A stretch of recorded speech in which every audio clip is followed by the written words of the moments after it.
Welcome to Untold Whispers. I'm your narrator tonight, here to share a story both haunting and peaceful. Take a deep breath, dim the lights, let the night settle in. Before we begin, don't forget to like the video and subscribe for more quiet chills. Tell me where you're watching from. I'd love to know who's still awake with me tonight. When I accepted the teaching position at Riverside Elementary in rural Pennsylvania, everyone told me how lucky I was, how charming the town would be. But nobody mentioned the rules about Halloween night. Nobody warned me about what happens after the sun goes down on October 31st. I moved into the house on Millbrook Street in late August of 2019. A beautiful Victorian with original hardwood floors and tall windows that let in streams of golden afternoon light. The neighborhood was everything I'd dreamed of when I left Philadelphia. Tree-lined streets where kids rode bikes, elderly couples tending gardens, the kind of place where people actually waved from their porches. My next-door neighbor brought over fresh apple pie my first evening there. We sat on my porch as the summer heat finally broke. And she told me about the neighborhood watch, the annual block party, the Christmas lights competition. Her warmth made me feel instantly at home. September melted into October, and the town transformed. Every porch displayed elaborate decorations from Target, hay bales and corn stalks, carved pumpkins with flickering candles, strings of orange lights wrapped around railings. My third graders couldn't stop talking about Halloween, about which houses gave out full-size candy bars. Their excitement was infectious. I spent a Saturday decorating my own porch, arranging ghost lights, setting up a skeleton display, positioning a fog machine I'd splurged on. My neighbor watched from her yard, and when I waved, she smiled but didn't come over like usual. Something about her expression seemed distant, almost sad. The warnings started 2 weeks before Halloween. I was raking leaves when the elderly man from across the street called out to me. He was probably in his 70s, always wore suspenders. He approached slowly, his usual friendly demeanor replaced by something serious. "Getting ready for the holiday?" he asked. "Absolutely," I said. "I'm thinking of doing a whole haunted porch thing, make it really special for the kids." His face went pale. "That's wonderful," he said carefully. "Just one thing, make sure you're done by 9 p.m. Turn off your lights, don't answer the door after that." I laughed, thinking he was joking about rowdy teenagers. "Oh, I'm sure it'll be fine." But he didn't laugh back. His hand reached out and gripped my forearm, gentle but firm. His eyes locked onto mine with an intensity that froze me in place. "I'm serious," he said, his voice dropping to barely above a whisper. "After 9 p.m. on Halloween, you do not open that door, no matter what you hear, no matter who you think is out there. You keep it locked. You keep your lights off. Do you understand me?"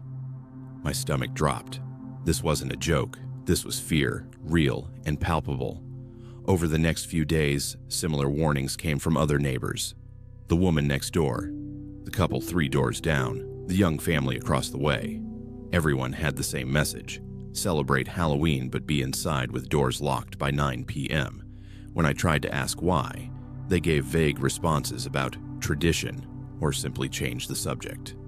My curiosity morphed into something darker, something that made me lie awake at night.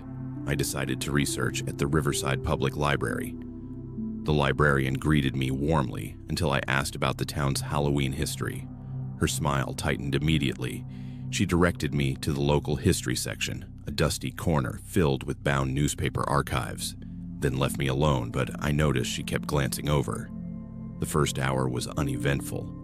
Standard small-town history, but then I found newspaper archives from the 1980s and 1990s, and that's when the pattern emerged. October 1987, 8-year-old girl went missing on Halloween night. Last seen on Millbrook Street, my street, never found. October 1992, 10-year-old boy disappeared during trick-or-treating. Witnesses said he'd been walking toward a house at the end of Millbrook Street, never found. October 1998, 7-year-old girl vanished around 9:30 p.m. on Halloween. Her candy bag found abandoned on Millbrook Street. My hands started shaking as I flipped through the brittle pages. There were more, so many more, children disappearing on Halloween night, always around the same time, always connected to my street. The articles stopped being published after 2001, not because the disappearances stopped, but because the town had learned to stop talking about them. I took photos with my iPhone, timestamps reading 3:47 p.m. When I looked up, the librarian was standing at the end of my aisle. "Find what you were looking for?" she asked. "Why doesn't anyone talk about this?" I whispered. She glanced around. "Because talking doesn't help. Because this town learned a long time ago that the only way to keep our children safe is to follow the rules. What's actually happening?" But she just shook her head. 9 p.m. That's all you need to know. Halloween arrived cold and crisp, the kind of perfect autumn evening where the sun sets early and the air smells like wood smoke. I'd followed everyone's advice, prepared candy for early trick-or-treaters, but kept glancing at my watch. The first kids arrived around 5:30 p.m., adorable groups of superheroes and princesses with watchful parents. I handed out candy, admired costumes, but every parent checked their phone constantly, and by 8:30 p.m. the streets were empty, completely deserted.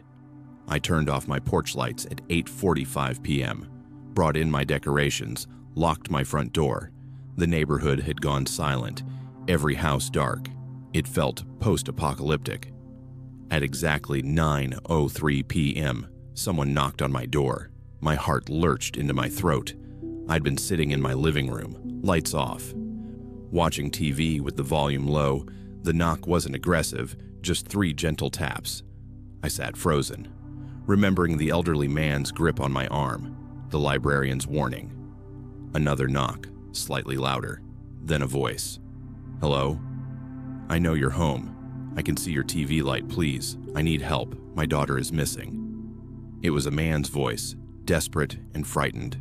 My instinct was to help. I'm a teacher. Helping children is what I do. My hand reached for the doorknob, but then I remembered the articles. The missing children. "Please," the voice came again. "She's only 7. She wandered off. I've been searching everywhere. Please just open the door." I pulled out my phone, hands shaking. I opened the Ring app, pulled up the doorbell camera feed, and what I saw made my throat tighten. There was someone at my door. But it wasn't a modern parent. It was a figure in period clothing from the 1800s. A long, dark coat, a tall hat, clothing that looked genuinely antique. And the face, when the camera caught it, was wrong. The features too sharp, the eyes too dark, the smile too wide. "I know you're watching," the voice said. And this time it sounded different, flatter, emotionless. "I know you can see me. Let me in." They always let me in eventually. I dropped my phone, backed away from the door, my breathing coming in short gasps. The knocking continued, patient and rhythmic. 3 taps, pause, 3 taps. Then the voice changed, became softer, almost familiar. "You live in the house where it happened," it said. "You sleep in those rooms. You walk on those floors. Don't you want to know the truth?" The knocking stopped at 9:47 p.m., as suddenly as it began. I waited another hour before checking the footage again. The figure was gone. The street empty. I didn't sleep that night. The next morning, my neighbor was back on her porch, smiling and waving. I walked over, still shaky. "You followed the rules," she said. It wasn't a question. "What was that thing?" I asked. She set down her pruning shears. "This land has a bad history. The people who lived here first had warnings about this place, about certain nights when boundaries grow thin. The family who built this town in 1847 didn't listen, and on Halloween night 1851, something happened. Something that left children dead and parents driven mad. Every Halloween, it comes back, walking the same route, knocking on the same doors, looking for someone to let it in. People who didn't know, who didn't believe, they opened their doors. And their children, well, you read the articles. But why doesn't anyone do anything?" She picked up her shears, hands trembling. "We tried everything, police, investigators. Nothing worked. All we learned is that if you follow the rules, if you stay inside and keep your doors locked after 9 p.m., you're safe. I still live on Millbrook Street, still teach at Riverside Elementary. The town is charming in daylight, but I've learned to live with the shadow underneath. Every Halloween, I prepare candy, decorate my porch, enjoy the early evening, and at 8:45 p.m. exactly, I lock my doors, turn off my lights, and sit in darkness until midnight passes. Sometimes I still hear the knocking, patient and rhythmic. Last year, I took more photos with my iPhone. Time-stamped October 31st, 2024, 9:15 p.m., showing my dark porch, my locked door. Proof I'm following the rules. Every year, as Halloween approaches, I find myself checking historical records before considering moving anywhere new, researching property histories, looking for patterns, because once you've heard that knock, once you've seen that figure in period clothing with that too wide smile, you never forget. You never feel safe on Halloween again. The other teachers ask why I volunteer for the early evening festival but never stay past 8 p.m., why I get quiet as October progresses. I just smile and change the subject. Because how do you explain that some traditions aren't quaint customs but survival mechanisms? I thought I was escaping to something simpler. And in many ways, Riverside is exactly that. But it's taught me that darkness exists everywhere. Sometimes hidden beneath neighborly smiles and perfect autumn afternoons. Sometimes waiting patiently for one specific night each year. Sometimes knocking on your door with a voice that sounds almost human. That's why I'm telling you this now, because maybe you'll think about moving to a charming historic town someday. And if you do, I want you to remember something.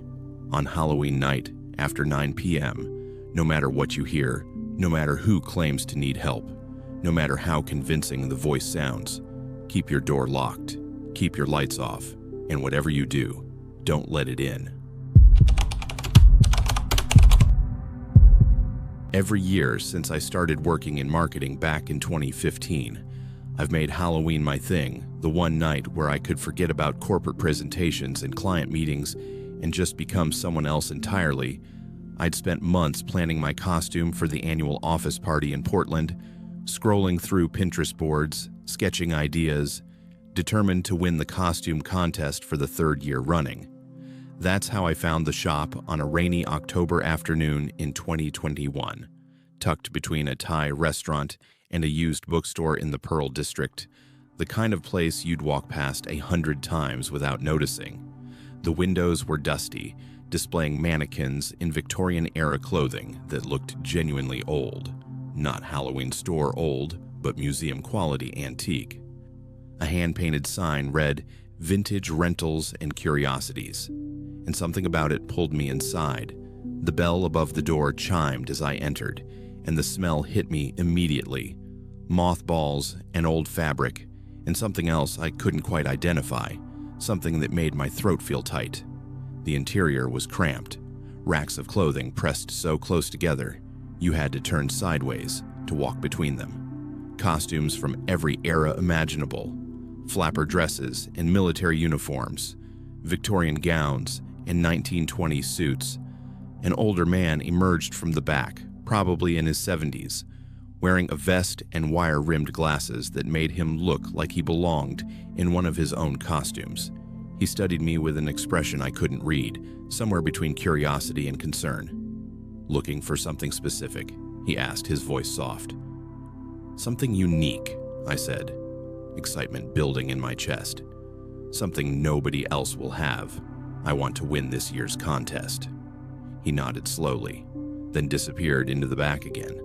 I heard shuffling, the sound of boxes being moved, and when he returned, he was carrying a suit on a hanger, wrapped in plastic, that looked yellowed with age.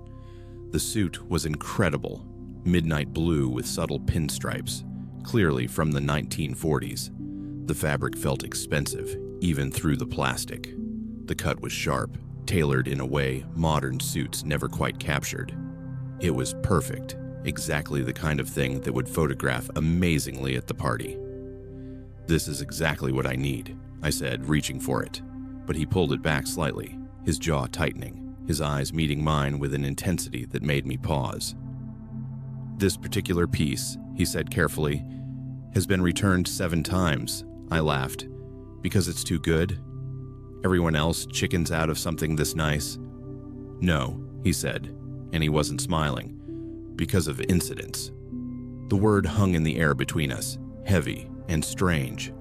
My excitement dimmed slightly, replaced by curiosity. "What kind of incidents?" I asked. He set the suit down on the counter, his hands trembling slightly as he smoothed the plastic. The previous renters, they all reported unusual experiences, personality changes, things they don't remember doing. One young man returned it after just 2 hours. Wouldn't tell me what happened, just said he needed it gone immediately. But here's the thing about being 32 and convinced you're invincible. Here's the thing about wanting to win and impress your coworkers and prove you have the best costume. I didn't take the warning seriously. I thought he was playing it up, adding mystique to increase the rental price, giving me a story to tell at the party. "I'll take that risk," I said, pulling out my credit card. He looked at me for a long moment, then sighed and processed the payment. As he wrapped the suit, he included an old flip phone in the plastic. "This came with it from the estate sale," he explained. "Previous renters kept leaving it in the pockets. Easier to just include it now. I should have asked more questions. Should have wondered why a phone would keep getting left behind. But I was already imagining myself at the party, already picturing the looks on my co-workers' faces. The first time I tried the suit on was 3 days before Halloween. Standing in my apartment near the Alberta Arts District, it fit perfectly, like it had been tailored specifically for me. The fabric felt amazing against my skin, smooth and cool. I checked myself in the mirror and barely recognized the reflection. I looked sharp, confident, powerful in a way I never felt in my regular work clothes. I wore it around the apartment for an hour, getting used to the feel, and that's when I noticed something odd. I felt different. Not just physically, but mentally. My thoughts felt sharper, but also colder. I found myself thinking about my coworkers in ways I never had before, calculating ways to undermine them, to make myself look better at their expense. Thoughts that felt foreign, but also strangely natural. When I finally took the suit off, the thoughts faded. I convinced myself it was just getting into character, method acting for the Halloween party. My best friend came over the next evening. We'd planned to grab dinner at the Fred Meyer Deli and then catch a movie. But when I opened the door, his expression changed immediately. "Why are you wearing that?" he asked, staring at the suit. I hadn't realized I'd put it on again. I'd come home from work, changed, and reached for the suit without thinking, without making a conscious decision. "Just trying it out," I said, but my voice sounded off even to my own ears, flatter, less warm. During dinner, he kept glancing at me with concern. "You're acting weird," he finally said. "You've been, I don't know, mean, making these little comments that aren't like you." I wanted to argue, but I couldn't remember what I'd been saying. The evening felt hazy, like I was watching myself from a distance. When I got home and took off the suit, panic crept in. Something was wrong, genuinely wrong. But I told myself it was stress, too much coffee, not enough sleep. The night before the party, I was putting the suit on one more time when the old flip phone in the pocket started ringing. My hands went cold. That phone shouldn't work. It shouldn't even have service. But it was ringing, a shrill, old-fashioned ringtone that made my teeth hurt. I pulled it out, my fingers shaking, and saw there was a voicemail notification. One message, left 6 months earlier. I pressed play. "Please," a voice gasped. Young, male, terrified. "If you're hearing this, if you rented the suit, don't wear it, don't." I thought I could handle it. Thought the old man was exaggerating. But it changes you. I did things, said things. I hurt people I care about, and I don't even remember doing it. There's something wrong with this suit, something attached to it. Please don't make my mistake. Return it now. The message ended with the sound of crying. I should have listened, should have driven straight back to the shop that moment. But I'd already told everyone about my amazing costume, already bragged about how I was going to win. Pride is a dangerous thing, pride mixed with disbelief. The Halloween party was at a rented loft downtown, the space decorated with orange lights and fake cobwebs, music pounding through speakers.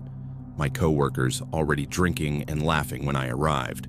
I wore the suit, and everyone's first reaction was amazement, admiration, exactly what I'd wanted. But then there's nothing. I don't remember the party. Don't remember the conversations or the music or anything after those first few minutes.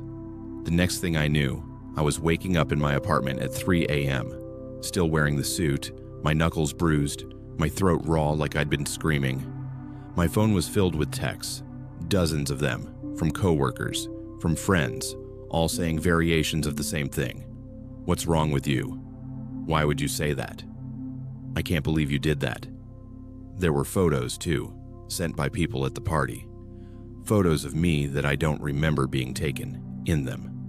My expression was wrong, cold and cruel, my smile too wide, my eyes too intense. I looked like a stranger wearing my face. I tore the suit off, hands shaking so badly I ripped one of the buttons. And the moment the fabric left my skin, memories started flooding back, fragmented and horrifying.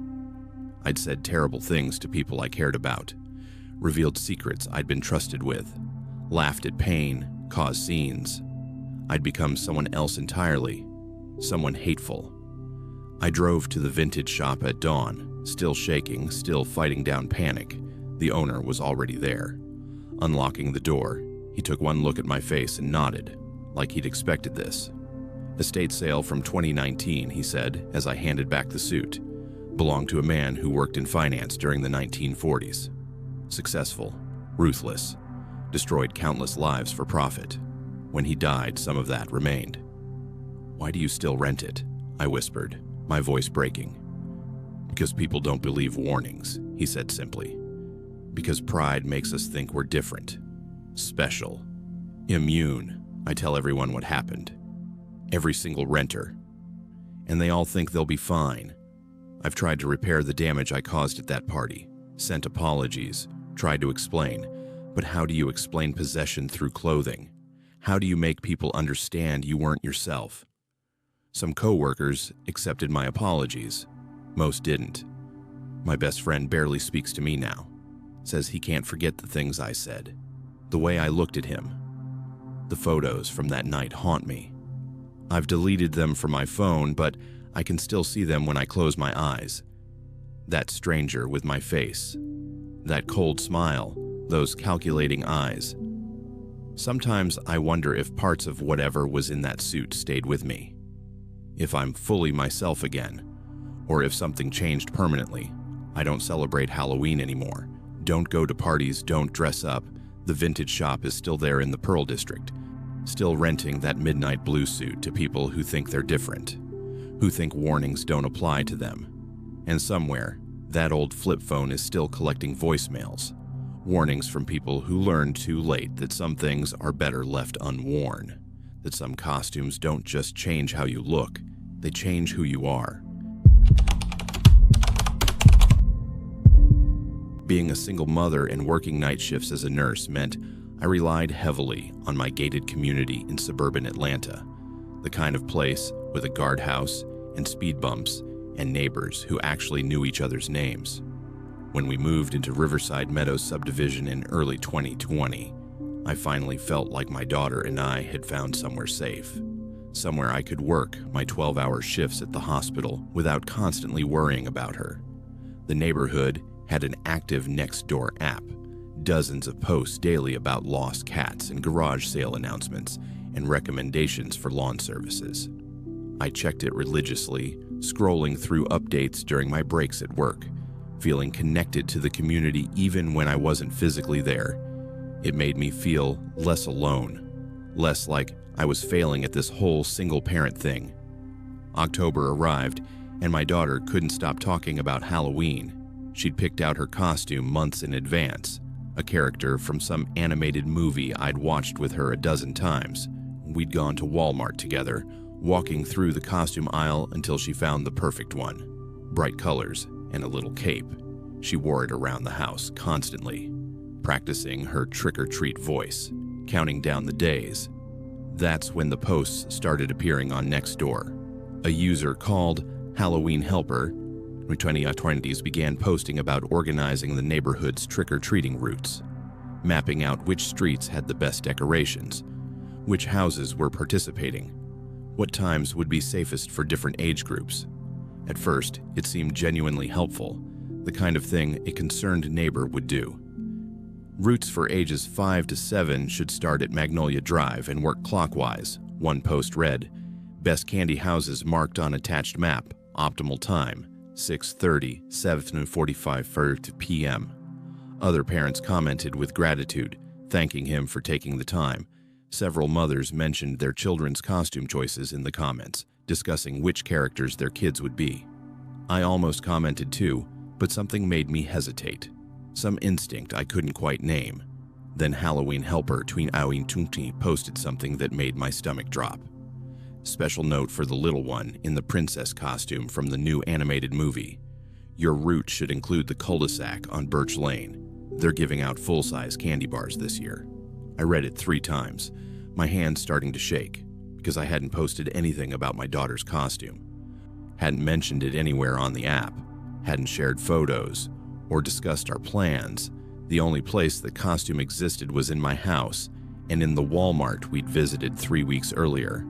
I scrolled through all my previous posts, paranoid that I'd forgotten something, but no, I'd only ever posted once on the app, asking about pediatrician recommendations when we first moved in.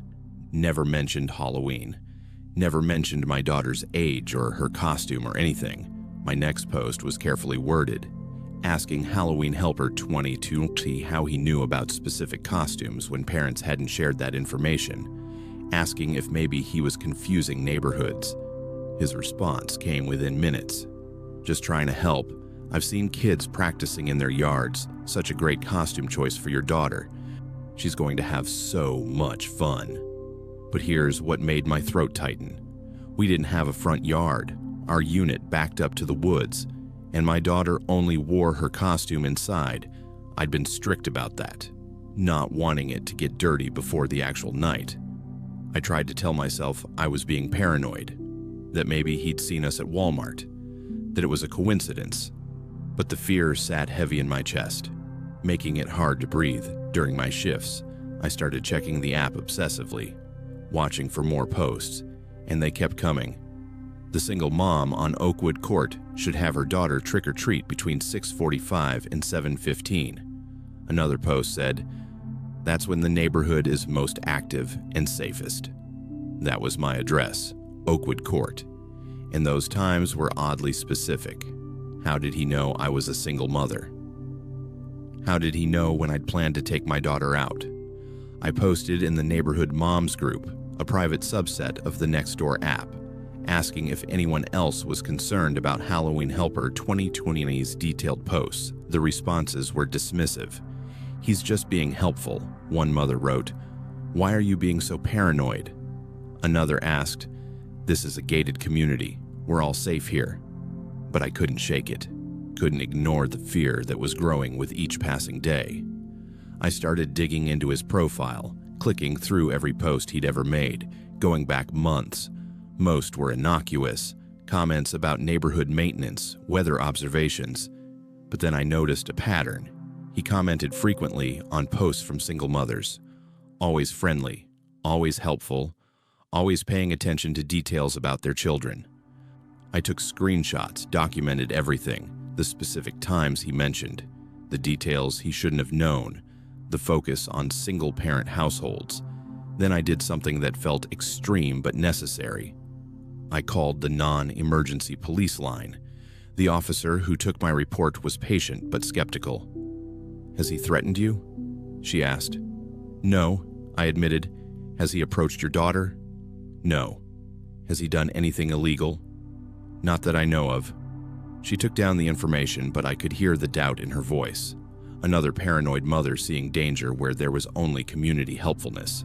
I felt stupid, embarrassed, but I couldn't let it go. Halloween night arrived cold and clear. I'd taken the evening off work, something I rarely did. My daughter was vibrating with excitement, her costume perfect, her candy bag ready. I'd decided we'd go out at 6 p.m. instead of the times Halloween helper 2020 had suggested, just to be safe, just to feel like I had some control. We walked through the neighborhood, my daughter running ahead to each house, her laughter echoing in the evening air.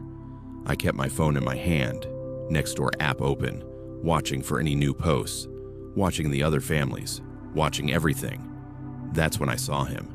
A man I didn't recognize, standing near the edge of the cul-de-sac, not in costume, not handing out candy, just watching. He had his phone out, taking photos. When my daughter ran past him toward another house, he turned to follow her movement, his camera pointed in her direction. My heart started pounding. I walked faster, catching up to my daughter, taking her hand. "Stay close to me," I said, trying to keep my voice calm. We turned down a different street, away from our planned route, and when I glanced back, he was following us. Maintaining distance, but definitely following. Other parents passed by, oblivious, their children laughing and collecting candy. I pulled out my phone with shaking hands, called 911 this time, not the non-emergency line. "There's a man following me and my daughter," I said, my voice breaking. "We're trick-or-treating in Riverside Meadows, and he's been taking photos." The dispatcher asked for details, asked me to stay in populated areas, said officers were on their way. I walked toward the largest group of families I could see, staying in the light, keeping my daughter close. She could sense my fear. "Mommy, what's wrong?" she asked, but I couldn't explain, couldn't scare her. The man stopped following when we joined the larger group. He stood at a distance, still watching, still holding his phone. 2 police cars arrived within 10 minutes. Lights off, quiet. I pointed him out to the officers. They approached him, spoke to him, and then one officer walked back to me. "That's the person who's been posting on your neighborhood app," he said. "We found multiple phones on him, all with photos of children from tonight. And when we ran his name, he has a history. Restraining orders from 2 other subdivisions, both involving single mothers and their children." My knees almost gave out. The officer continued. "You did the right thing by reporting this, by paying attention. We're taking him in now." Later, after my daughter was safely in bed with her Halloween candy, after I'd locked every door and window twice, after I'd stopped shaking enough to function, I learned more. He'd been targeting single mothers specifically, learning their schedules through social media, through neighborhood apps, through careful observation. The gated community had made everyone feel safe, had made us let our guard down. The Nextdoor app removed his profile. Other parents finally believed me, apologized for dismissing my concerns, but the damage was done. My trust was shattered. I don't post on neighborhood apps anymore, don't share details about my daughter, don't announce our plans or schedules. I've become hyper-vigilant, checking over my shoulder constantly, questioning every friendly neighbor, every helpful stranger. My daughter still loves Halloween, still talks about that night with joy, remembering only the candy and the costumes, not the fear, not the man with the cameras, not how close we came to something terrible, but I remember how easily danger hid behind helpfulness, how a gated community and friendly neighbors weren't enough, how modern technology made stalking easier than ever. I still work night shifts, still raise my daughter alone, but I've learned to trust my instincts, to question what seems too good to be true, to pay attention when details don't add up, because sometimes the scariest monsters aren't strangers in the dark. They're the helpful neighbors who know too much, who pay too much attention, who hide behind screens and usernames, waiting for the perfect moment. And that's more terrifying than any Halloween story. I took the job at Harvest Hills Farm in October 2018 because I needed beer money, and homework didn't pay bills. The farm was about 20 minutes outside my college town in rural Iowa, sprawling acres of corn and pumpkins, the kind of place that smelled like hay and wood smoke. They ran a Halloween attraction every weekend in October, complete with hay rides and a haunted barn. But the main draw was the corn maze. 8 acres of twisting paths cut into a field using GPS technology and a John Deere tractor. Training was simple. They gave me a laminated map of the maze layout, showed me the emergency exits, taught me how to use the walkie-talkie. My job was to patrol the paths, make sure nobody got genuinely lost, answer questions, keep things moving. The farm owners were a husband and wife team who'd been running the attraction for 15 years. They knew every turn, every dead end, every shortcut.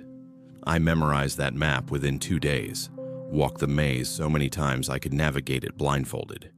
There were 4 main pathways that eventually led to the center, where a viewing platform stood. From there, you could see the whole design. This year, it was shaped like a giant pumpkin. Pretty impressive from above, confusing as hell when you were inside it. The first 2 weekends were perfect. Families laughing, kids running ahead of their parents, couples holding hands and getting playfully lost. I'd guide the occasional genuinely confused visitor back to the main path, radio in if someone needed help, collect my paycheck. It was easy money, exactly what I needed. Then the complaint started. A mother approached me on the 3rd Saturday, her 2 kids clinging to her sides, their faces pale. "There's a section back there that's way too scary for children," she said, her voice tight with anger. "Whoever you have dressed up as that thing, needs to tone it down. My kids are traumatized." I checked my walkie-talkie, confused. "Ma'am, we don't have any actors in the maze, just employees like me who help with directions." She stared at me like I was lying. "Well, someone's back there, and they're not funny. They're terrifying." She grabbed her kids and left without waiting for a response. I radioed the other 2 employees working that night, both college students like me. "Did either of you see anyone in costume? Any actors I don't know about?" "Negative," came the first response. "Nothing here," said the second. I walked the maze again during my break, following the official paths, checking every turn. Nothing seemed different. Nothing seemed wrong. Maybe the woman had overreacted. Maybe her kids had scared themselves. It was Halloween after all. People came expecting to be frightened. But the complaints continued. Over the next week, at least 6 different groups mentioned a section of the maze that felt wrong. "Too realistic," one teenager said. "Like actually scary, not fun scary." They couldn't pinpoint exactly where, just that they'd taken a turn and suddenly the atmosphere changed. The corn felt denser, the air colder, the paths narrower. I started paying closer attention during my patrols, and that's when I noticed something that made my stomach tighten. There was a pathway I didn't recognize, barely visible between the corn stalks, not wide enough to be an official path, more like someone had pushed through and created a gap. I pulled out my laminated map, studied it under my flashlight. That pathway wasn't there, wasn't part of the GPS design the owners had cut into the field. I radioed my supervisor, one of the owner's sons who managed the night shifts. "Hey, there's a path near Section C that's not on the map," I said, trying to keep my voice steady. Static, then his response. "No, there isn't. I helped cut this maze myself. Everything's accounted for." "I'm looking right at it. You're probably just seeing a gap in the corn. Sometimes stalks fall over, creates illusions, stick to the official paths." But it didn't look like fallen corn. It looked deliberate, worn down like people had been walking through it repeatedly. I stepped closer, my heart starting to pound. The unofficial path disappeared into darkness. The corn on either side pressed close, creating a tunnel effect. I should have walked away, should have listened to my supervisor, but curiosity mixed with fear is a powerful combination. I stepped into the unauthorized section, my flashlight cutting through the darkness. The temperature dropped immediately. That cold that has nothing to do with weather and everything to do with wrong. The path twisted in ways that didn't make sense, doubling back on itself, creating loops that shouldn't exist within the maze's design. I found things hanging from the corn stalks, bundles of dried plants tied with string, symbols carved into pieces of wood, objects that looked personal. A child's shoe, a wallet, a set of keys, all old, all dirty. All arranged like some kind of shrine. My hands started shaking. I grabbed my walkie-talkie. I need someone at Section C immediately. I found something. But the radio just crackled with static. No response. No voices. Like I'd walked out of range, which shouldn't be possible. The farm had invested in good equipment specifically to prevent dead zones. I kept walking, telling myself I'd find where this path led and then get out. Report everything. Let the owners deal with it. The path opened into a small clearing, and that's where I saw the shelter. Someone had built a living space, crude but functional. Tarps stretched between corn stalks, creating a roof. Blankets and sleeping bags piled in one corner. Empty food containers scattered around. A camping stove, water bottles, and photographs. Dozens of photographs tacked to a makeshift wall, all of visitors to the maze. Families, couples, children. Some of the photos were recent. Some looked years old, and written on many of them were notes, times, descriptions, details about the people. My throat went dry. Someone had been living here, watching visitors, documenting them. The maze had been running for 15 years. How long had this person been here? How many seasons had they hidden in plain sight? I heard movement behind me, the sound of corn stalks rustling, footsteps on the dirt path. I spun around, my flashlight beam cutting through the darkness, and there he was. A man, maybe in his 50s. Dirty clothes, wild hair, eyes that reflected my flashlight like an animal's. "You shouldn't be here," he said, his voice rough from disuse. "This is my section. Employees stay on the official paths." Every instinct screamed at me to run. I backed away slowly, keeping my flashlight pointed at him. "The owners don't know about this, do they? You're not supposed to be here."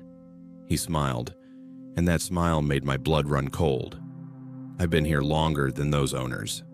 I was here when this was just a cornfield, before the maze, before the tourists. This is my land. They just borrowed it." I ran, crashed through the corn, ignoring the official paths, just trying to get away. I could hear him behind me moving through the stalks with the confidence of someone who knew every inch of this place. My walkie-talkie crackled back to life as I hit the main pathway, and I screamed into it. "Call the police. There's someone living in the maze, Section C. Call them now." I didn't stop running until I reached the parking lot, until I saw the lights of the farm buildings, until I was surrounded by people. My supervisor found me bent over, gasping for air, and I told him everything. He looked skeptical until he radioed the other employees, until they confirmed they'd heard my distress call, until he had no choice but to believe me. The police arrived within 20 minutes. I led them back to Section C with 4 officers and both farm owners. We found the pathway I'd discovered, followed it to the clearing. The shelter was there, the photographs, the camping equipment, all of it exactly as I'd described. But the man was gone, vanished into the corn. The police found evidence that someone had been living there for years, possibly decades, using the seasonal maze as cover.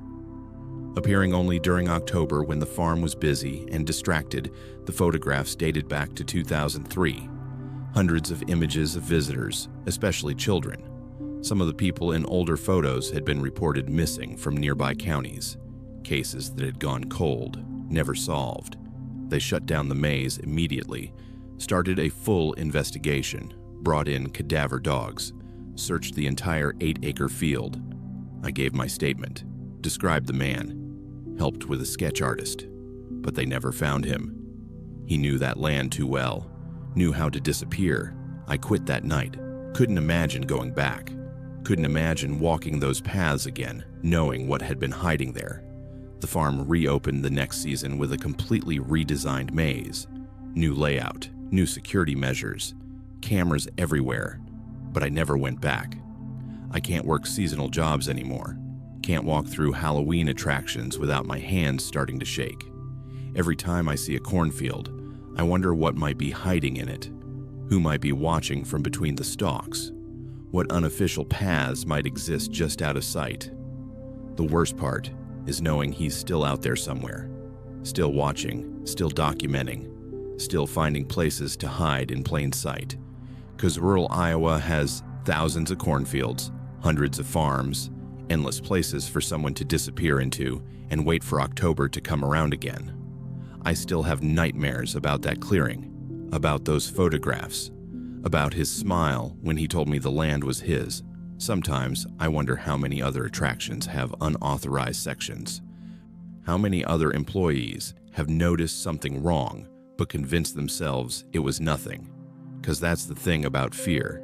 We want to explain it away, want to believe that official maps show everything, that authorities have everything under control, that the scary things are all planned and safe and designed to entertain, until you find the path that shouldn't exist, until you meet the person who's been there all along, until you realize that sometimes the most terrifying things aren't part of the show. They're hiding in the spaces between waiting. My roommate and I had been planning our annual Halloween party for weeks. We lived in a 2-bedroom apartment in Lincoln Park, Chicago, the kind of place with exposed brick and tall windows that let in perfect autumn light. Both of us worked in social media management, so naturally we were obsessed with making everything Instagram perfect. Decorations from Target, cocktail recipes from Pinterest, and most importantly, the perfect playlist. I'd created a Spotify account specifically for party playlists, spent hours curating the perfect mix of spooky classics and modern Halloween tracks. My roommate was equally invested, suggesting songs, organizing them by mood, making sure the flow would keep energy high throughout the night. We'd invited about 30 people, mostly co-workers and friends from our building. The party was scheduled for the Saturday before Halloween in 2022. 2 days before the party, I was reviewing the playlist one final time, making sure everything flowed correctly, adjusting volumes in the Spotify interface, when I noticed a track I didn't recognize. It was titled Home Recording October 2022, with no artist information, no album art, just a blank gray square where the cover image should be. I clicked on it, confused, because I definitely hadn't added anything called Home Recording. The song started playing, and my blood went cold. It was voices, our voices, mine and my roommates, having a conversation. The audio quality was strange, tinny, and distant, like it had been recorded through a phone or laptop microphone. But the content was unmistakable. We were discussing the party, talking about who we'd invited, what drinks we'd serve, details we'd discussed maybe 2 weeks earlier. My hands started shaking. I paused the track, my heart pounding in my chest. This made no sense. I hadn't recorded that conversation, hadn't even thought about recording it. Why would I? And how did it end up on a Spotify playlist? I called for my roommate, who was in her bedroom getting ready for work. She came out, coffee in hand, looking concerned at the panic in my voice. "Did you add a track called Home Recording to our Halloween playlist?" I asked, trying to keep my voice steady. She frowned. "What? No. Why would I do that?" I played it for her, watched as her face went pale, listened as our own voices filled the apartment, discussing party details in a conversation we'd had privately in this apartment with no one else around. "That's us," she whispered. That's from like 2 weeks ago, when we were planning the menu. How is that on Spotify?" Neither of us had an answer. We checked the track information, trying to find any details about who uploaded it. But there was nothing. No creator name, no upload date. Nothing that would explain how a private conversation from our apartment ended up as a track on a streaming service. "Maybe it's some kind of glitch," my roommate suggested, but her voice was uncertain. Like, maybe Spotify accidentally accessed our phone microphones. But that didn't make sense either. The recording was too clear, too focused, not the kind of random audio a phone might accidentally capture, and it was specifically on our playlist, not just floating around on the service. We deleted the track, both of us unsettled but trying to rationalize it. Maybe it was a weird technical error. Maybe we'd somehow recorded ourselves and forgotten. We went to work, tried to focus on our jobs, but I kept checking the Spotify app throughout the day, paranoid the track would reappear. It did, by lunchtime. Home Recording October 2022 was back on the playlist, in a different position this time, and when I clicked on it, my stomach dropped. It was a new recording, a conversation from the previous night. My roommate and I discussing what costumes we'd wear, talking about a co-worker's relationship drama, laughing about something we'd seen on TikTok, private moments, casual conversation, all recorded and uploaded. I immediately checked my roommate's Spotify account. She had the same track on her playlist too, multiple copies of it, appearing on every playlist she'd created. Both of us were being recorded. Both of us were being uploaded. Panic set in for real. Then someone had access to our devices, our conversations, our private lives. We started checking our laptops, our phones, looking for any signs of hacking or unauthorized access.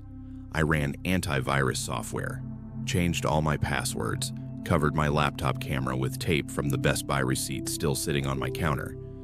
That's when we found the network. My roommate was going through our Wi-Fi settings when she noticed something wrong. There was a device connected to our apartment's network that neither of us recognized, listed as previous tenant laptop. It had been connected for months, since before we'd even moved in, quietly accessing our network, possibly accessing everything connected to it. The previous tenant, I whispered, my throat tight. Someone who lived here before still has our Wi-Fi password, still has access. We immediately changed the network password, disconnected every device, and reconnected them with the new credentials. But the damage was done. Whoever had been accessing our network had been listening for months, recording us, documenting our lives, and we had no idea what else they had. The track updated again that evening, this time in real time. I was talking to my roommate about what we'd discovered, discussing whether to call the police, and as we spoke, I watched the Spotify app on my phone, watched as the duration of home recording October 2022 kept increasing, kept adding time. It was recording us right then, uploading as we spoke. Someone was listening live. I felt sick, violated in a way I'd never experienced before. My roommate was crying. Both of us scared and angry and not knowing what to do. We called the police, explained everything. They sent someone from their cyber crimes unit, a detective who specialized in digital harassment and hacking. She examined our devices, traced the network access, pulled logs from our router that showed months of activity from the unauthorized device. The investigation revealed that our building's previous tenant, someone who'd lived in our unit before we moved in, had kept the Wi-Fi credentials and used them to access our network remotely. He'd installed recording software that captured audio from any device connected to the network. Our phones, our laptops, our smart speakers, everything. Then he'd been using that audio to create tracks, uploading them to streaming services, tagging them to our accounts. Why? I asked the detective, my voice breaking. Why would someone do this? She looked tired, like she'd seen this too many times. Control mostly. Some people get off on surveillance, on knowing they have access to someone's private life. It's a power thing. They traced him to an apartment 3 blocks away, still in Lincoln Park, arrested him with hard drives full of recordings, not just of us, but of previous tenants too. Years worth of surveillance, documented conversations, private moments, all cataloged and archived. We moved out of that apartment within a month. Couldn't stand being in a space that had been so thoroughly violated. I cover every device camera now, use tape and stickers, don't care how paranoid it looks.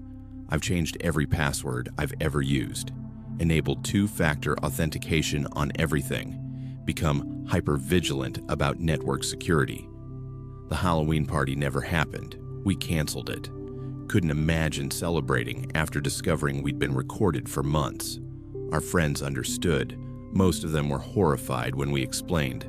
I still use Spotify, but I check my playlists obsessively, scroll through every track, make sure nothing unauthorized has been added. My roommate developed anxiety around technology, barely uses her phone anymore, doesn't trust smart devices.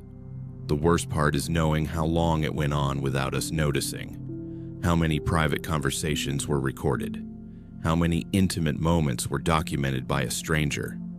We'd felt safe in that apartment, in our home, and that safety was an illusion. Sometimes I still hear phantom playback, think I hear my own voice coming from my phone or laptop, have panic attacks over nothing, have to check and recheck that my devices are secure, that no one's listening, because that's what happens when someone invades your digital life. They don't just steal data, they steal your sense of security, your trust in technology, your ability to feel safe in your own space. The case is still ongoing, legal proceedings moving slowly through the system, but the damage is done. I can't unhear those recordings, can't forget the feeling of discovering that someone had been listening to everything, documenting our lives without consent, turning our private moments into tracks on a playlist we never authorized. Halloween used to be my favorite holiday. Now it just reminds me of violation, of discovering that privacy is more fragile than I ever imagined, of learning that the scariest things aren't ghosts or monsters. They're the invisible intrusions into our digital lives, the quiet surveillance we never notice until it's too late.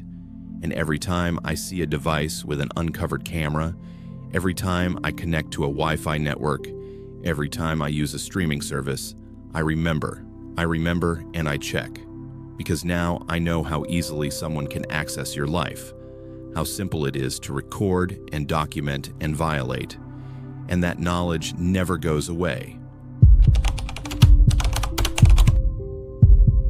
I'd been volunteering at our church's annual pumpkin patch fundraiser for 3 years. By October 2019, it was something I looked forward to every fall, a break from my accounting job, a chance to connect with the community in our small Texas town. We'd set up in the church parking lot every October, rows of orange pumpkins arranged by size, hay bales for decoration, a donation box where families could pay what they felt was fair. All proceeds went to the Youth Ministry Fund. The volunteer shifts were easy, mostly helping families pick out pumpkins, loading them into cars, keeping track of sales in a simple spreadsheet I'd created. The church was located just off the main road, near the H-E-B grocery store, so we got decent foot traffic, especially on weekends when families were out running errands. It felt good, meaningful, the kind of simple charity work that made you feel connected to something bigger. The man first appeared on a Tuesday evening, about a week into our 3-week fundraising period. I was working the evening shift, 5 to 8 p.m., when the parking lot was usually quiet. He pulled up in an older sedan, walked slowly through the pumpkin rows, examining each one carefully. Eventually, he selected a medium-sized pumpkin, brought it to my table. "Beautiful evening," he said, smiling, his voice friendly enough. He was maybe in his 50s, average height, wearing jeans and a polo shirt. Nothing particularly memorable about him. "It is," I agreed, noting the sale in my spreadsheet. "That'll be whatever you'd like to donate. Suggested amount is $10. He paid cash, but before leaving, he lingered. "I notice a lot of families come through here. Lots of kids picking pumpkins." Something about the question made my stomach tighten, but I brushed it off. "Yeah, we get a lot of families. It's a community fundraiser." He nodded, still smiling. "Which families come most often?" "The ones with young children." Now my instincts were screaming, but I kept my voice professional. "I don't really keep track of that. Just trying to help everyone find good pumpkins." He left, but the interaction stayed with me, made me uncomfortable in a way I couldn't quite articulate. He came back the next evening, same time, bought another single pumpkin. This time he had his phone out taking photos. "For my social media," he explained when he saw me watching, but his camera was pointed at a family picking pumpkins, a mother with 2 young daughters, not at the pumpkins themselves. "Sir, I prefer if you didn't photograph other people's children," I said, my voice firmer now. "Oh, I'm just capturing the atmosphere," he said, but he put the phone away, paid for his pumpkin, left. I mentioned it to the other volunteers, a retired couple who usually worked the afternoon shift. They shrugged it off. "Maybe he's just lonely, coming for the community atmosphere," the wife suggested. "You know how some people are." But he kept coming back, every single night for the next week, always buying one pumpkin, always asking questions. "Do those families live nearby?" What time do most children come through? Are there any safety measures in place?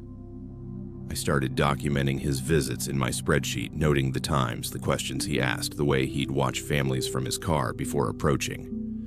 Other volunteers noticed too, but dismissed my concerns. "He's just a regular customer," one said. "We should be grateful for the consistent donations." Then I saw him at Sunday service, sitting in the back pew, watching.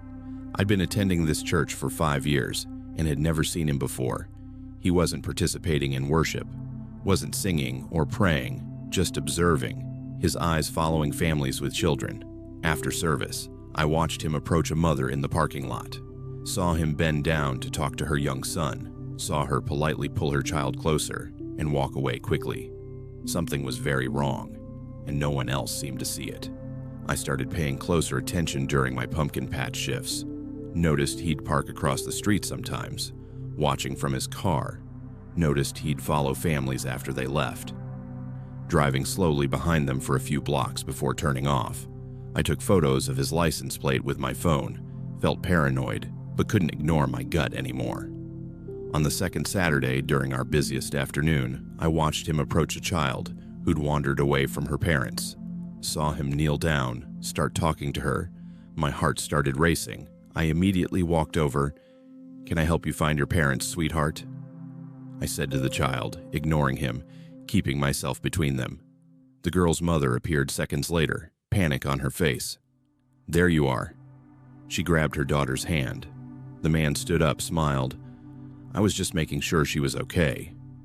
But the mother's expression told me she felt the same wrongness I did. She left quickly, didn't even pick a pumpkin, just wanted to get her child away. That night, I did something I probably should have done earlier. I called the non-emergency police line, explained the situation, the repeated visits, the invasive questions, the photographing of children, the attempted contact. The operator took my information seriously, said she'd send an officer to take a statement. The officer who came was young but professional. He listened to everything, reviewed my documentation, looked at the license plate photos. "I'm going to run this plate, check if there's any history," he said. He came back 15 minutes later, his expression grim. "The registered owner has restraining orders from 2 other towns, both involving contact with minors at community events. He's been banned from 3 different churches in neighboring counties for similar behavior. This is a pattern." My blood ran cold. I'd been right, and everyone had dismissed my concerns. The officer advised we ban him from church property immediately, file for a restraining order, increase volunteer presence. He also said he'd patrol the area more frequently during our operating hours. The church leadership, once they understood the severity, immediately implemented new safety protocols, required background checks for volunteers, installed cameras in the parking lot, created a buddy system where no child should be alone in the pumpkin area. The man tried to come back once more. 2 days later, I was ready, told him immediately he was trespassing. The police had been notified. He didn't argue, just got in his car and left. But the look he gave me, cold and angry, made my hands shake. We completed the fundraiser without further incident, raised a good amount for the youth ministry. But the experience changed me. I couldn't shake the knowledge of what might have happened if I hadn't paid attention, if I dismissed my instincts like others had encouraged me to do. The church now requires threat recognition training for all volunteers. We have protocols for suspicious behavior, clear guidelines about protecting children during events. I helped develop those protocols, working with local police to create comprehensive safety measures. I still volunteer at the pumpkin patch every year, but I'm hyper-vigilant now, watching not just for families who need help finding pumpkins, but for anyone whose behavior seems off, whose questions seem intrusive, whose attention on children feels wrong, because that's what I learned. Predators don't always look dangerous, they look normal, friendly. Like someone who just loves community events. They use charitable fundraisers and church activities as hunting grounds, knowing that people's guards are down, that communities want to be welcoming and inclusive. The scariest part wasn't the confrontation, wasn't even discovering his history of predatory behavior. It was how easily everyone dismissed the warning signs, how quickly people explained away concerning behavior because they wanted to believe the best in people. I think about that mother whose daughter wandered away. Think about what might have happened if I hadn't intervened, if he'd been able to engage with that child for just a few more minutes, had time to build trust, suggest they walk to his car. Halloween is supposed to be about harmless scares, about community and celebration. But for some people, it's an opportunity, a time when children are everywhere, when crowds provide cover, when charitable events create access. Now, when I see someone at a community event whose behavior seems off, I don't second-guess myself. Don't worry about being rude or paranoid. I document, I report, I intervene because children's safety is more important than politeness, more important than giving someone the benefit of the doubt. That's the real horror story. Not ghosts or monsters, but the predators who hide in plain sight, who use our desire to be welcoming and kind as a weapon, who count on people dismissing their instincts to avoid seeming judgmental. I still keep that spreadsheet, still have those license plate photos, still remember the cold feeling in my gut every time he asked about families with children. And I trust that feeling now, always.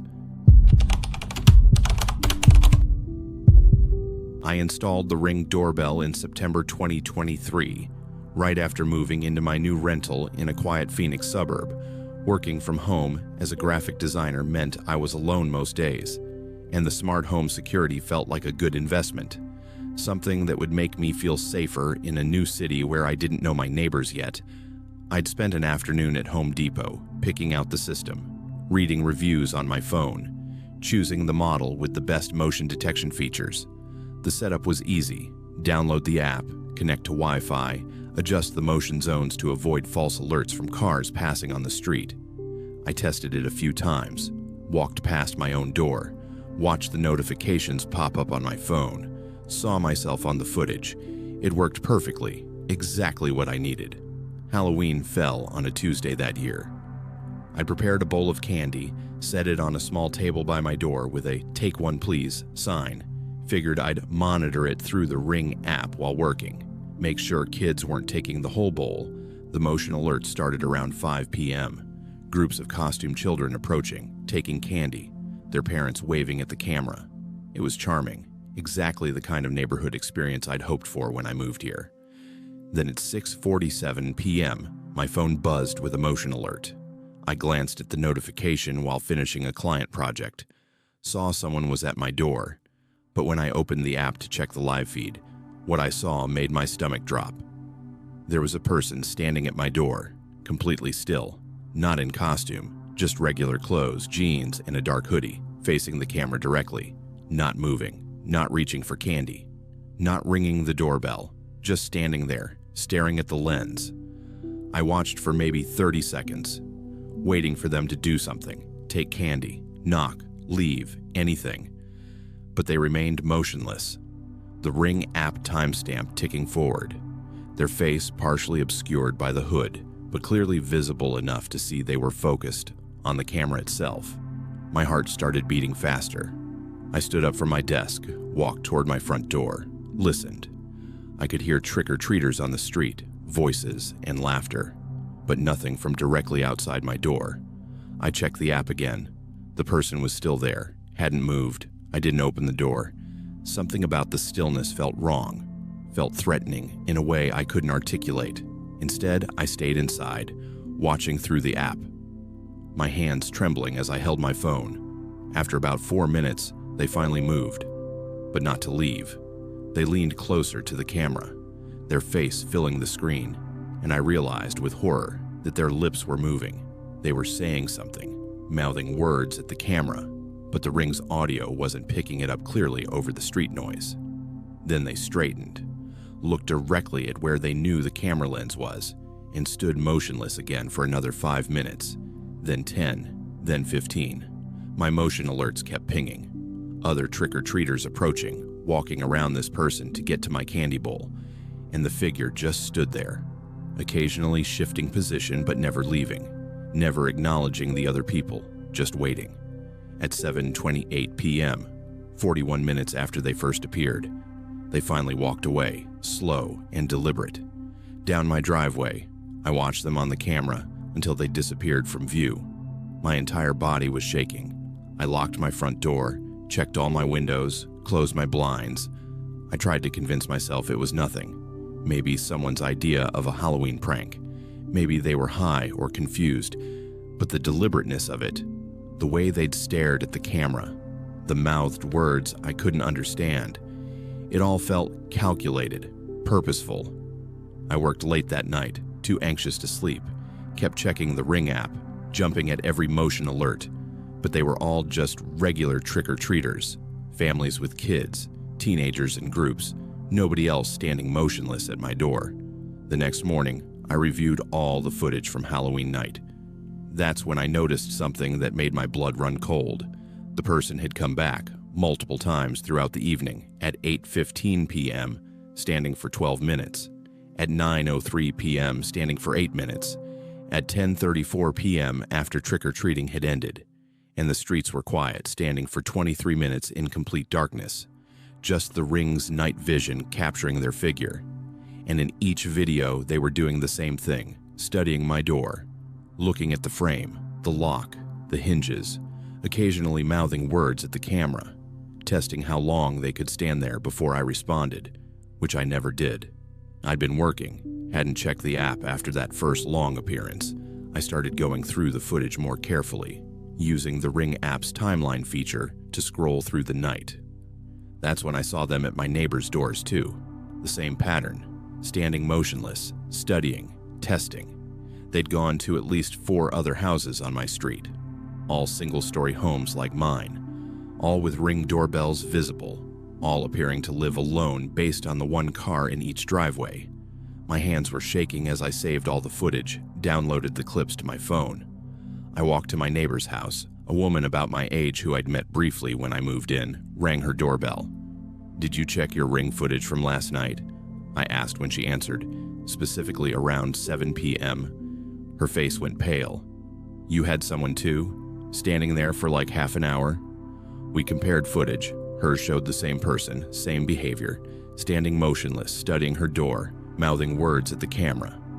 She thought it was weird, but dismissed it as a Halloween prank. But seeing my footage, seeing the pattern, the repeated visits, neither of us could dismiss it anymore. We went to 2 other neighbors. Both had similar footage. Both had dismissed it. Both were now scared. We called the police together, showed them everything. The officer who responded was young, but took it seriously, especially when we showed him the pattern, the repeated visits, the focused attention on locks and door frames. "This is casing behavior," he said, his expression grim. "They're not pranking you. They're studying your homes, testing response times, figuring out security measures. We've seen this before. People use Halloween as cover because unusual behavior gets dismissed as costumes or pranks." He took all our footage, filed reports, increased patrols in our neighborhood. Within a week, they'd identified the person, matched them to a series of attempted break-ins in nearby Phoenix suburbs, always targeting women living alone, always casing homes during Halloween or other holidays, when strange behavior was easier to hide. The arrest happened 2 weeks later. They found detailed notes in his apartment, addresses, door types, security systems, response times based on how long he could stand at doors before residents reacted.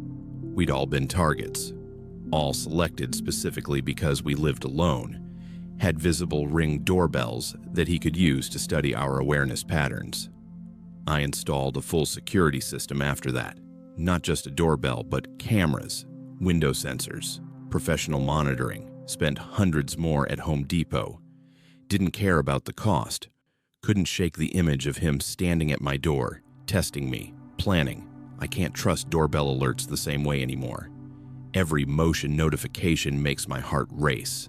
I check obsessively, watching for anyone who lingers too long, who stands too still, who looks at the camera instead of the door. My neighbors are the same. We have a group chat now where we share suspicious footage, compare notes, watch out for each other. The worst part is knowing how close it came, the police said. Based on his notes, he'd planned to attempt entry within a week, was just waiting to confirm our schedules, verify we lived alone, make sure his observations were accurate. If Halloween hadn't given him the opportunity to case our homes so openly, he would have found another way, but the holiday made it easier. Made us dismiss behavior that should have immediately alarmed us. I still have all the footage saved. Sometimes I watch it when I can't sleep, trying to read his lips, trying to understand what he was saying to the camera. The police never told us, said it wasn't relevant to the case. But I can't stop wondering. Halloween is different now. I don't hand out candy anymore. Don't participate in the neighborhood festivities. Just keep my lights off, my doors locked, my security system armed. Watch the ring notifications from inside, flinching at every alert. Because I learned that the scariest thing isn't ghosts or monsters. It's the predators who use our holidays against us, who hide in plain sight among trick-or-treaters, who study and plan and wait, knowing that on certain nights, strange behavior gets explained away, gets dismissed as harmless fun. That person stood at my door for 41 minutes, and I watched him do it. Watched through technology designed to make me safer. And somehow that makes it worse. Makes me realize that all the smart home security in the world can't protect you if you dismiss what you're seeing, if you explain away the warning signs. Now I trust my instincts. If someone stands too long, if behavior feels wrong, I react immediately. Don't wait, don't dismiss, don't assume it's nothing, because sometimes it's everything. Sometimes it's the moment before something terrible, and the only thing stopping it is paying attention. The Ring doorbell still sends me alerts, still captures motion, still records everyone who approaches my door. But now I watch differently. Now I know what casing behavior looks like. Now I understand that 40 minutes of someone standing motionless isn't a prank, it's a threat, and I'll never dismiss it again.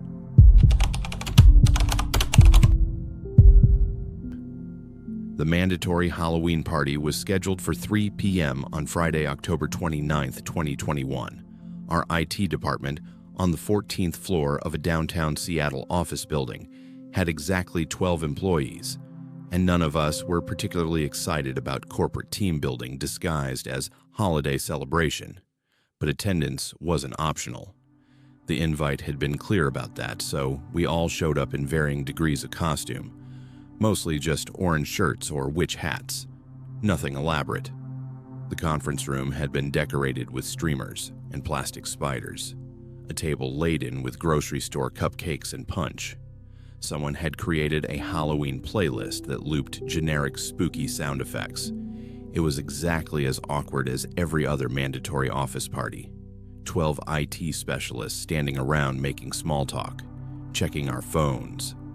Counting the minutes until we could reasonably leave, our manager insisted on group photos, pulling out her phone, herding us together like children. "Come on, everyone smile. We need content for the company newsletter," she said, her enthusiasm forced and exhausting. We clustered together, forcing smiles, letting her take multiple shots from different angles. I stood in the back, next to colleagues I'd worked with for 3 years, people whose names I knew, whose desk locations I could map, whose coffee orders I'd memorized. We made jokes about the terrible decorations, complained about how this cut into actual work time.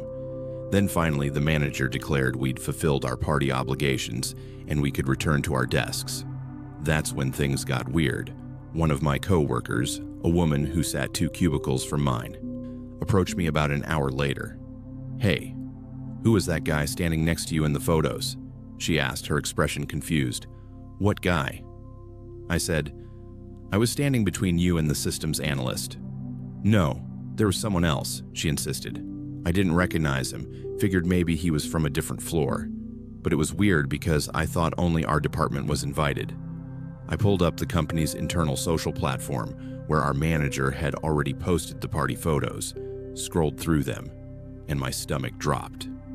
There, in every single group shot, partially visible behind other people or standing at the edges, was someone I didn't recognize. A man in his 30s, maybe, wearing a plain costume, face partially obscured by the angle or by other people in the frame, but definitely there. Definitely not one of our 12 employees. I walked to 3 other coworkers' desks, showed them the photos. "Do you know this person?" I asked each time, pointing to the unfamiliar figure. All 3 had the same reaction, confusion followed by growing unease. "I thought he worked here," one said. "Assumed he was new." Another admitted, "I saw him during the party but didn't think anything of it." But here's the thing. Our company had strict badge access protocols, especially in Seattle where tech companies took security seriously. You couldn't just wander into office buildings, couldn't access floors without proper credentials, and we definitely hadn't invited anyone from other departments. This was a mandatory departmental party. 12 people, except the photos showed 13. I went to building security, showed them the photos, asked if they had any record of a visitor badge being issued for our floor during the party hours. The security officer checked his system, shook his head. "No visitors logged for the 14th floor today, just your department's badge swipes." "Can you check the camera footage from our floor?" I asked, my heart starting to race. He pulled up the security feed, scrolled to 3 p.m. We watched footage of our office area, saw our 12 employees entering the conference room, saw the party happening through the glass walls, and there, clear as day, was the 13th person, walking in behind one of my co-workers, moving through the room, standing in the background of photos. He was there for nearly 40 minutes, then disappeared down the hallway toward the stairwell. "How did he get in?" the security officer muttered, his fingers flying across the keyboard, pulling up badge access logs. There's no record of his badge being scanned, no tailgating alerts, no door forced open notifications. It's like he just appeared. He expanded the search, checking footage from other days, other times, and that's when we found the pattern.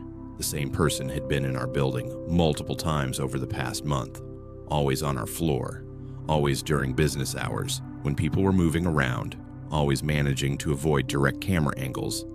He'd been in our offices, walking past cubicles, standing near desks, and none of us had noticed because in a busy office environment, you assume everyone belongs.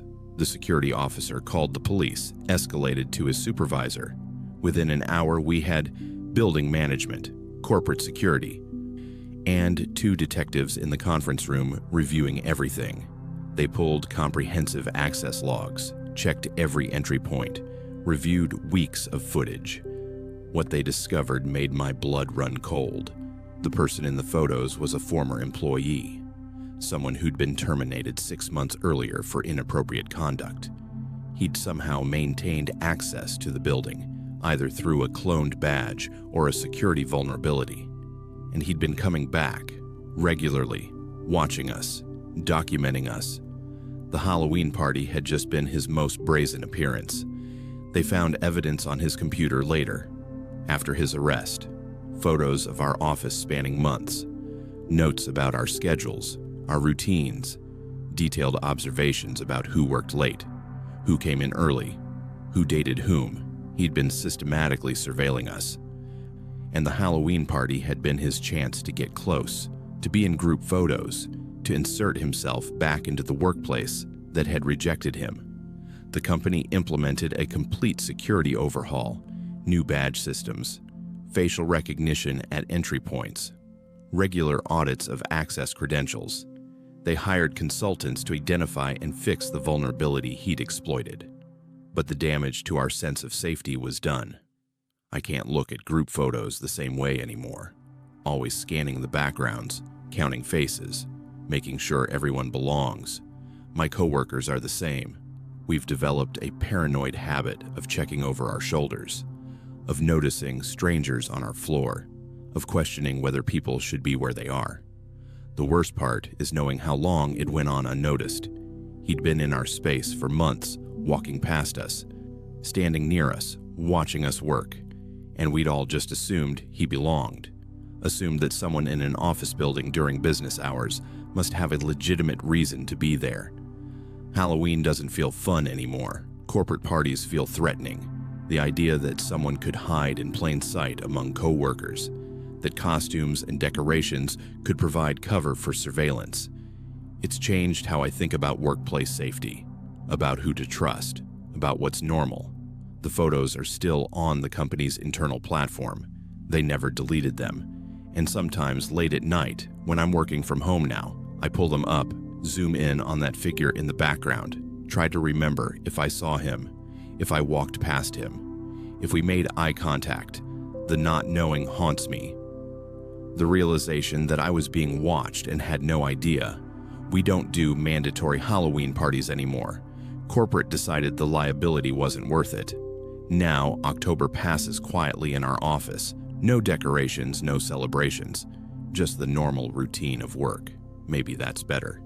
Maybe safety is worth more than forced festivity. But I'll never forget counting the faces in that photo, realizing there were 13 instead of 12, understanding that someone who shouldn't have been there had spent 40 minutes among us, documenting us, inserting himself into our lives without permission or detection.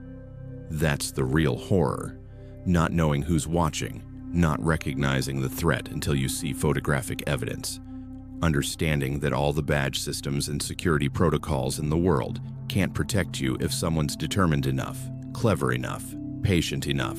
Now I check every group photo, count every face, question every unfamiliar person on my floor. Because once you've seen proof that someone was there who shouldn't have been, once you've realized how blind we all are to threats hiding in plain sight, you can never go back to assuming safety. The 13th person in the photo taught me that. As a real estate agent specializing in historic properties, I knew the Garden District of New Orleans better than most people. I'd sold homes on Prytania Street, shown clients the shotgun houses on Magazine Street, walked the oak-lined blocks between Lafayette Cemetery and St. Charles Avenue hundreds of times. When Halloween 2020 arrived, I was determined to give my two kids the perfect trick-or-treat experience. Combining my professional knowledge with my love of neighborhood history, I spent hours creating a detailed route map, marking which houses had the best decorations, which families were known for full-size candy bars, optimizing the path to cover maximum ground in minimum time. I used my real estate mapping software, the same GPS integrated system I used for property tours, marking waypoints at each participating house, creating a perfect circuit that would start and end at our home on First Street. My kids were excited, dressed in costumes we'd picked up at a shop near the French Quarter. My daughter was 7, my son was 9, both old enough to appreciate the historic architecture around us. I'd spent weeks telling them about the mansions we'd pass, the Greek Revival facades, the cast iron galleries, the Italianate details, turning our Halloween route into an impromptu history lesson. We started at 6 p.m., just as the sun was setting over the Mississippi River. The weather was perfect, cool but not cold, the kind of October evening that made New Orleans magical. We walked north on First Street, then turned onto Prytania, following my carefully planned route, my phone's GPS tracking our progress. The first few houses went exactly as planned. Friendly neighbors handing out candy, complimenting costumes, my kids running ahead with excitement. I checked my map periodically, making sure we stayed on course. Everything was perfect until we reached what should have been the corner of 3rd Street and Coliseum. My GPS started acting strange, the blue dot representing our location, jumping erratically, spinning in circles, showing us moving forward, then backward. I assumed it was a glitch. New Orleans had pockets of bad cell service, especially near the old cemetery. But when I looked up from my phone, something felt wrong. We were standing in front of a house I didn't recognize, a Victorian double gallery with distinctive decorations, elaborate orange lights, and carved pumpkins. Except I'd just seen this exact house, these exact decorations, 2 blocks earlier on our route. "Mommy, didn't we already go to this house?" my daughter asked, confirming what I was seeing. "No, sweetie, that was a different house," I said, but my voice was uncertain. Because it wasn't different. It was identical. Same paint color, same iron fence, same jack-o'-lanterns arranged on the steps. We continued walking, following my mapped route, but the wrongness intensified. We passed the same house again, or another house that looked exactly like it. My kids were confused. Other trick-or-treating families walked past us, seeming not to notice anything unusual, but I could see concern on some parents' faces. That same confused expression I probably wore. I pulled up my property database on my phone, checked the addresses we were passing, cross-referenced with my real estate records, and that's when my hands started shaking. The house we kept passing, the Victorian double gallery with the orange lights, according to my records, it had been demolished in 1974. The lot had been subdivided, replaced with 2 smaller homes. Yet there it stood, solid and real, decorated for Halloween. I checked other families around us, saw a mother consulting her own phone, saw her face go pale, saw her grab her children and turn back the way we'd come. But when they walked away, I watched them pass the same house again, even though they were heading in the opposite direction. "Something's wrong," I whispered to my husband, who'd been walking slightly ahead with our son. "We're looping. The street is looping." "That's not possible," he said. But then he looked around, really looked, and I saw him realize it too. We'd been walking for 20 minutes, but we were passing the same landmarks, the same houses, the same decorations, caught in some impossible circuit through the garden district. I tried turning down different streets, tried breaking from our planned route, but every path led back to the same section. That Victorian double gallery appearing again and again. Other families were noticing now too, groups clustering together, checking phones, voices rising with confusion and fear. My real estate training kicked in. I started documenting everything, taking photos of addresses, recording GPS coordinates, noting which streets we were on. That's when I noticed the street signs were wrong. Some showed names I didn't recognize, names that didn't match any street in the Garden District, names that sounded historical but weren't on any modern map. We'd been walking for 40 minutes. My kids were tired and scared. Other families had given up trick-or-treating, were just trying to find their way home, but the neighborhood had become a maze, a loop we couldn't escape. Every attempted exit leading back to that demolished Victorian, that house that shouldn't exist. Then I remembered something from my research, years ago when I'd first started specializing in Garden District properties. There'd been a tragedy in the 1970s, a fire on Halloween night. A family killed, the house demolished afterward because the neighborhood couldn't bear to see it standing. But I couldn't remember the exact location, couldn't remember which street. I pulled up historical property records on my phone, scrolling frantically through archived documents, looking for that address. And there it was, the Victorian double gallery we kept passing, the house that burned on October 31st, 1973, killing a mother and her 2 children who'd been preparing for trick-or-treaters. The exact house that stood before us now, fully intact, decorated for Halloween. The moment I read the record, something shifted. The air felt different, heavier. My GPS suddenly snapped back to normal, showing our actual location. We were on Coliseum Street, exactly where we should have been if we'd followed my original route. But we'd been walking in circles for almost an hour. Other families experienced the same shift. I could see it on their faces. That sudden release, that return to normal space, we all started walking quickly. Not running, but moving with purpose. Heading home, nobody spoke about what had happened. Didn't need to, we all knew. Later that night, after my kids were asleep, I contacted other real estate agents who specialized in the Garden District, asked carefully worded questions about Halloween, about certain blocks, about spatial anomalies. 3 of them admitted they knew about it. Said longtime residents avoided that section of Coliseum Street on Halloween. Said the neighborhood had learned decades ago to plan trick-or-treat routes that went around it, never through it. It only happens on Halloween, one agent told me, and only to people who don't know to avoid it. The house tries to come back, tries to exist again, and if you acknowledge it, if you see it, you get caught in its loop, trying to return to that night in 1973, trying to redo what happened. I've become obsessed with architectural history since then, spent countless hours researching demolished buildings, tragic fires, properties that disappeared from maps but not from memory. The Garden District has so much history, so many layers, and now I know that some of those layers bleed through on specific dates, specific nights. I still work as a real estate agent, still show historic properties, but I've added warnings to my tours now. Tell clients about certain blocks to avoid on Halloween. Share the history carefully.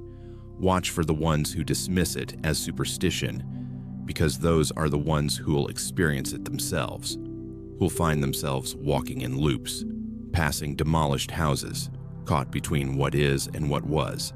My kids don't trick-or-treat in the Garden District anymore. We drive to other neighborhoods now, places without such deep history, such tragic layers. They ask sometimes why we can't go back to the beautiful houses near our home, and I tell them the truth, that some places remember, that Halloween makes the boundaries thin, that in New Orleans especially, the past doesn't always stay past. The Victorian Double Gallery still appears every Halloween. I've confirmed it through other families' reports, other confused trick-or-treaters who find themselves looping through impossible space. The neighborhood has learned to work around it, to plan routes that avoid that section of Coliseum Street. But every year, there are newcomers, people like me who don't know the history, who map efficient routes based on GPS and modern streets, who discover too late that some addresses no longer exist except on one night a year. I keep the photos on my phone, the GPS coordinates that don't make sense, the property records showing a house that burned in 1973, evidence that I wasn't imagining it, that the Garden District holds spaces that fold in on themselves when the calendar aligns just right. And every Halloween, I make sure to update my real estate database, add notes about certain properties, certain streets, warning other agents, protecting other families from experiencing what we did. Because that's what you do when you love a neighborhood. You learn its history, all of it, even the parts that defy explanation, the parts that loop and repeat and refuse to be forgotten. As a firefighter in our small Vermont mountain town, I'd learned to notice details, to spot things other people missed. Safety was instinct for me, a reflex developed through years of responding to emergencies in rural communities where help could be 20 minutes away. So when Halloween 2022 arrived, and I took my 8-year-old daughter trick-or-treating along our usual route, I was paying attention. Our town had maybe 300 residents scattered across mountain roads and valley farms. Everyone knew everyone, trusted their neighbors. Halloween was a cherished tradition here. Families decorated early. Houses gave out full-size Snickers and Milky Way bars instead of the cheap stuff. The whole community participated, making October feel magical. The house at the end of Birch Road had always been the grand finale of our trick-or-treat route.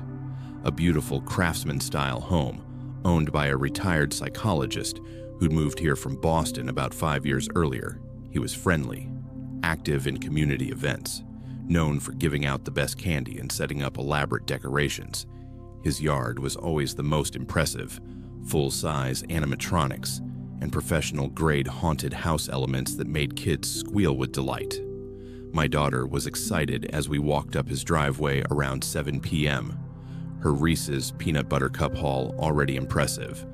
Other families were ahead of us, kids running toward the house, parents chatting on the sidewalk. Everything seemed normal, exactly like every other Halloween. But when the children came back from his door, something made my stomach tighten.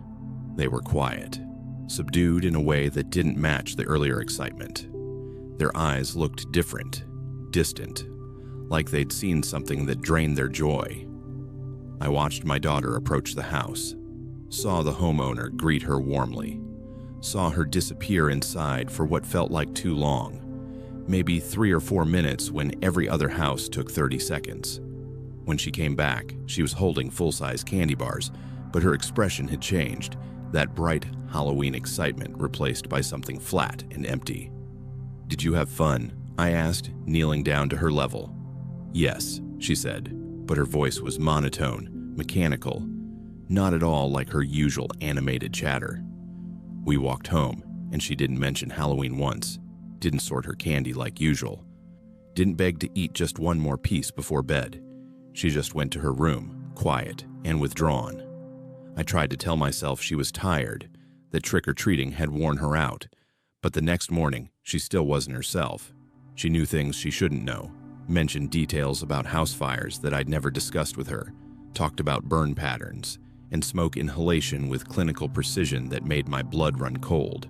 When I asked where she learned those things, she just stared at me with those empty eyes and said, "The house taught me." I called other parents that morning, casual check-ins to see how their Halloween went.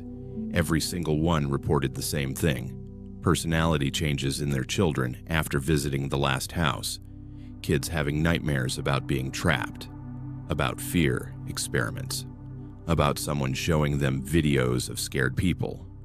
But when parents asked directly, the children wouldn't talk about it, would shut down completely, retreat into that same flat affect my daughter had. As a firefighter, I'd been trained to recognize trauma responses, and what I was seeing in these kids was textbook psychological trauma. Something had happened in that house, something that affected every child who went inside. I drove to the house that afternoon, knocked on the door. The retired psychologist answered with a friendly smile. "Can I help you?" "I need to know what you showed the children last night," I said, keeping my voice steady. "My daughter came home different. Other parents are reporting the same thing." His smile didn't waver. "I just gave out candy, same as always. Perhaps the children ate too much sugar. That can affect behavior. But I'd spent years reading people in emergency situations, knew when someone was lying. What did you do inside that house? Why were the children inside for so long?" His expression finally changed, a flash of something cold behind his eyes. "I conducted a small study, nothing harmful, just exposure therapy techniques to help children process fear in controlled environments. Their parents should be grateful. I'm helping them develop resilience." My hands clenched into fists. "You experimented on children without their parents' consent, without any ethical oversight." "Fear is important," he said calmly, like he was giving a lecture. "Children need to learn to process it properly. I showed them age-appropriate frightening stimuli, measured their responses, taught them coping mechanisms. It's all documented, all based on established psychological principles." I left immediately, drove straight to the police station, filed a report, contacted Child Protective Services, reached out to every parent whose child had visited that house. Within hours, we had a coordinated response. Parents taking their children to therapists, police investigating, the state board examining his credentials and whether he still held a valid license. The investigation revealed he'd been conducting unauthorized psychological experiments on children for 2 years, every Halloween, using trick-or-treating as a cover to access subjects. He'd show them carefully calibrated frightening content, videos of people in distress, simulated dangerous situations, recordings of screaming, all while measuring their fear responses with hidden cameras and biometric sensors he'd installed in his entryway. He claimed it was research, that he was studying childhood fear development, that parents should thank him for strengthening their children's psychological resilience. But he had no institutional approval, no consent forms, no ethical oversight, just his own twisted belief that he had the right to experiment on our kids. Legal action began immediately. Criminal charges for child endangerment, civil suits from parents, revocation of his psychology license.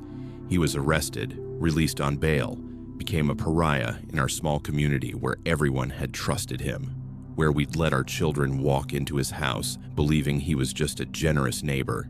My daughter has been in therapy for over a year now. Working through the trauma, the nightmares have decreased but haven't stopped completely. She still won't talk about exactly what she saw in that house, what he showed her during those 4 minutes. Her therapist says it's a protective mechanism, that she'll discuss it when she's ready. Other children in our community are experiencing the same thing. Some have developed anxiety disorders. Some refuse to participate in Halloween. Some have trust issues with adults that their parents worry will last for years. Our small Vermont town's innocence was shattered by someone we welcomed, someone we trusted. I've become hyper-protective, can't let my daughter out of my sight, check backgrounds of every adult she interacts with, volunteered to coordinate all community Halloween safety measures. Because if I can't protect my own child in our own neighborhood, what good is all my training, all my emergency preparedness?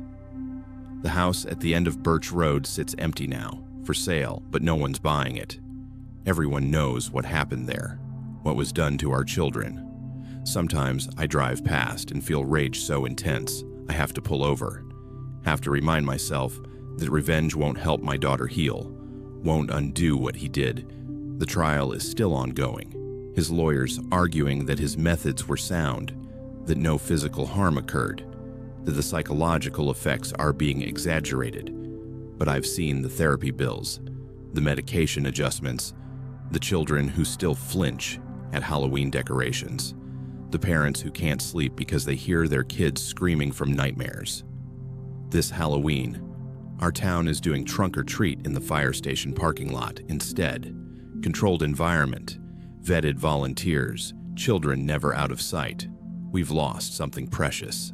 That small town trust, that belief that neighbors care for each other's children, that tradition is safe, and I'll never forgive him for that, for taking something beautiful and turning it into trauma, for using his education and credentials to justify harming children, for believing his research was more important than their well-being, for destroying our community's sense of safety. My daughter asked me last week why people do bad things to kids, why that man hurt her. And I had no answer that made sense, no explanation that could justify what he did. All I could do was hold her and promise to keep her safe, knowing I'd already failed once, knowing that promise rings hollow. That's the real horror, not monsters or ghosts, but trusted community members who betray that trust, who use positions of authority to harm, who hide behind credentials and research to justify the unjustifiable, who leave lasting scars on children who just wanted candy and Halloween fun. Thank you for listening to these disturbing true Halloween horror stories here on Untold Whispers. If these tales gave you chills, please like this video, subscribe to our channel, and share your own unexplained experiences in the comments below. Stay safe out there, and remember, sometimes the scariest stories are the ones that really happened. Until next time, keep listening to the whispers.